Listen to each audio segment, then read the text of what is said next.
मसूद अजहर की डेथ हो चुकी है एक कार एक्सप्लोजन में, जो कि अफगानिस्तान की खबर आ रही है। और और बात यह है कि जो मेरी जानकारी है और जो टू द यकीन जानिए मेरा दिल दुख रहा है बतौर पाकिस्तानी। पाकिस्तान की आईएसआई में हड़कंप मच गई है क्योंकि पाकिस्तान की आईएसआई उनको प्रोटेक्ट नहीं कर पा रही है। पाकिस्तान की पुलिस, पाकिस्तान की वो निपुंसक सेना भी इनको प्रोटेक्ट नहीं कर रही। इस वक्त की सबसे बड़ी खबर जिससे हम यहाँ से शुरुआत करना चाहते हैं, मसूद अजहर मारा गया है। जी हाँ, ये खबर इस वक्त आ रही है, हालांकि पाकिस्तान की तरफ से उसकी पुष्टि नहीं की गई है। मुल्क की मईशत को तबाह बर्बाद कर दिया, और फिर वो मईशत जो अपना बोझ ही नहीं संभाल पा रही, तो ये कैसे मुमकिन था कि मुल्क सरवाइव कर पाता।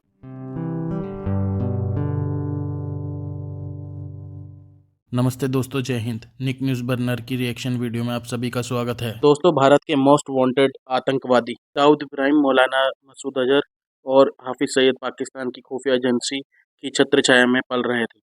ये कई सालों से भारत से बचे हुए थे, लेकिन इन्हें यह नहीं पता था कि रॉ इन्हें कहीं से भी ढूंढ लेगा। इनमें से दो आतंकवादी मसूद अजहर और दाऊद इब्राहिम 72 हुर्रों के पास पहुंच चुके हैं। अब अगला निशाना हाफिज सईद है। कहा जा रहा है कि हाफिज सईद को अब आईएसआई पर भरोसा नहीं रहा। वह पाकिस्तान से अंडरग्राउंड हो चुका है। वह अपनी जान बचाने के लिए कहीं जा छुपा है, लेकिन रो उसे ढूंढकर जल्द ही निपटा देगा। मसूद अजहर ने भारत में ही नहीं बल्कि यूके में भी आतंकवाद फैलाया हुआ था। दोस्तों, बीबीसी ने एक लेख में प्रकाशित किया था जिसमें मसूद अजहर के बारे में बताया गया था। मसूद अजहर को 2019 में अंतर्राष्ट्रीय आतंकवादी घोषित कर दिया गया था। 1994 में यह गैरकानूनी ढंग से भारत में दाखिल हुआ था।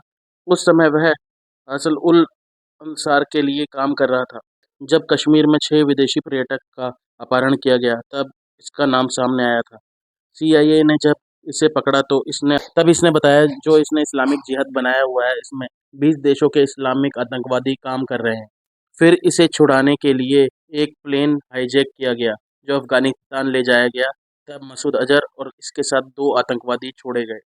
तो चलते हैं आगे की वीडियो की तरफ। धन्यवाद। इस वक्त की सबसे बड़ी खबर जिससे हम यहाँ से शुरुआत करना चाहते हैं, मसूद अजहर मारा गया है।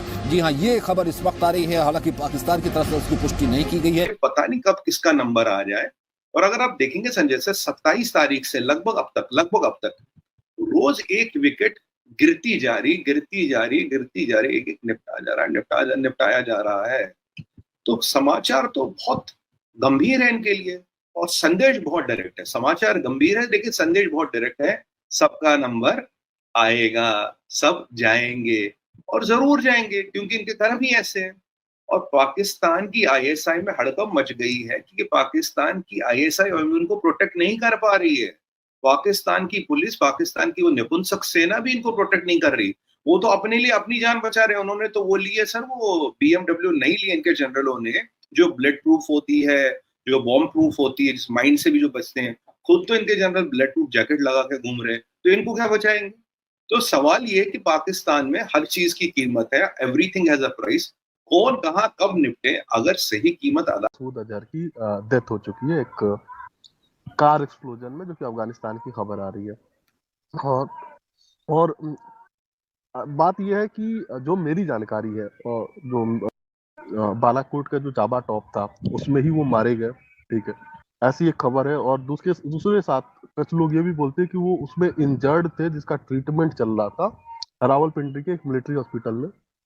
लेकिन उसके बाद से उसी मिलिट्री हॉस्पिटल में एक एक्सप्लोजन होता है, जिसके एक्सप्लोजन में वो मारे गए। तो दोनों से कहीं ना कहीं लिंक है, लेकिन इसके बाद से मसूद अजहर से रिलेटेड कोई भी खबर आई नहीं। लास्ट ईयर जो बिलावल भुट्टो थे, इनके फॉरेन मिनिस्टर जब हुआ करते थे, तो उन्होंने एक दफा एक सगुफा फेंका था कि वो तो अफगानिस्तान में जब FATF का सेशन आ रहा था, तो फिर अफगानिस्तान की जो तालिबान की जो गवर्नमेंट है, उन्होंने बोला कि नहीं, ये आदमी हमारे यहाँ नहीं है। और मैं उनकी इस थ्योरी को पर्सनली इसलिए मानता क्योंकि अफगानिस्तान में मसूद अजहर होता तो ये कब के अमेरिकन को या भारत को बेच के पैसा ले चुके होते, क्योंकि ये सेम काम, हाँ, पाकिस्तानियों ने तालिबानियों के साथ किया। जब उनके लोगों को बेच के अमेरिकन को पैसे ले लिए, कोर्ट में मारा गया, तो उनके लिए प्रॉब्लम। और अगर वो मानते हैं कि उनके मिलिट्री हॉस्पिटल में मारा गया तो उसकी प्रॉब्लम। तो बेस्ट क्या है कि एक न्यूट्रल जगह पे एक स्टोरी प्रोपोगेट कर दो कि वहां मारा गया, ठीक है ना, कोई एविडेंस नहीं, कुछ नहीं, ठीक है ना। और ये जो र्यूमर्स आया, इसके बाद से कंफर्म आप मान लो कि ऑफिशियली वो मर चुका है, और ऑफिशियली तो हमें पता ही था 2-2.5 साल से कि ये मर चुका है, ये जिंदा नहीं है। हाफिज सईद का बेटा, हाफिज सईद का जीजा, और ISI वालों तुम्हें शर्म नहीं आई?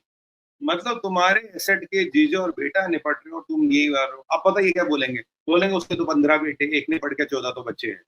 वो बात नहीं है, तुम प्रोटेक्ट नहीं कर पा रहे हो। अच्छा जीजा भी तो 15 नहीं होंगे ना, जीजा तो एक ही था, या वो भी बोलोगे जीजा भी 15 थे? सर ये जो खालिस्तानी है इनका भी अंत वैसे ही होगा, भारत के शत्रुओं का अंत वही होगा। और जैसे हो रहा है, अब कौन कर रहा क्या कर रहा है वो हमें नहीं पता, जो भी कर रहा बहुत उत्तम काम कर रहा। मुझे तो लगता है एक लिस्ट बनी है कहीं ना कहीं किसी न किसी के पास, और उस लिस्ट पे बहुत सिस्टमेटिक तरीके से, बहुत लॉजिकल तरीके से एक प्रोजेक्ट मैनेजमेंट में जो कहते हैं गैंट चार्ट बना है, गैंट चार्ट बना रखा है, और फिर उसके हिसाब से सिस्टमेटिक तरीके से एलिमिनेशन हो रही है। जिस स्टेचर का आदमी है, जिसको प्रेसिडेंशियल लेवल से भी ज्यादा सिक्योरिटी है, आज के टाइम पे आप इनके प्रेसिडेंट को जाके मार सकते हैं, आर्मी चीफ को जाके मार सकते हैं, लेकिन मसूद अजहर को नहीं मार सकते थे, सॉरी हाफिज सईद को नहीं मार सकते, क्योंकि उसके पास 6 लेयर सिक्योरिटी है। दाऊद इब्राहिम को नहीं मार सकते थे, फिर भी वो मरा ना।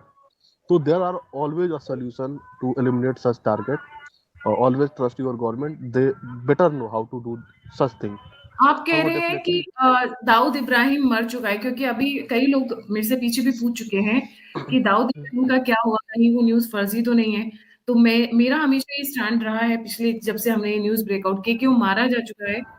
दोनों तरफ से एजेंसीज कवर अप कर रही है, क्योंकि यहाँ पर मैटर उसके मारे जाने की या क्रेडिट लेने की नहीं है, यहाँ पर मैटर है FATF। क्योंकि जितना समझ में आ रहा है ये लोग जले हुए कारतूस हैं, इनको निपटा कर पाकिस्तान FATF की लिस्ट से परमानेंटली अपने आप को क्लीन करके जा रही है। आपकी क्या राय है? बिल्कुल बिल्कुल मैम, आपकी बात बिल्कुल सही है, जले हुए कारतूस है और इनकी वजह से मजीद और प्रॉब्लम बढ़ेगी। और ये by the way Masood Azhar ने मुशर्रफ पे भी अटैक किया था, 2004 का वो टाइम था जब ये आगरा समिट ये सारा कुछ हो रहा था। दोस्तों अगर आपको हमारी वीडियो पसंद आई है तो प्लीज़ लाइक ज़रूर करें और साथ में शेयर करना ना भूलें। और साथ ही दोस्तों ऐसी ही लेटेस्ट वीडियो देखने के लिए हमारे चैनल को सब्सक्राइब करें, साथ ही बेल का आइकन जरूर दबाएं ताकि सबसे पहले आपको हमारी वीडियो की नोटिफिकेशन मिल सके। धन्यवाद।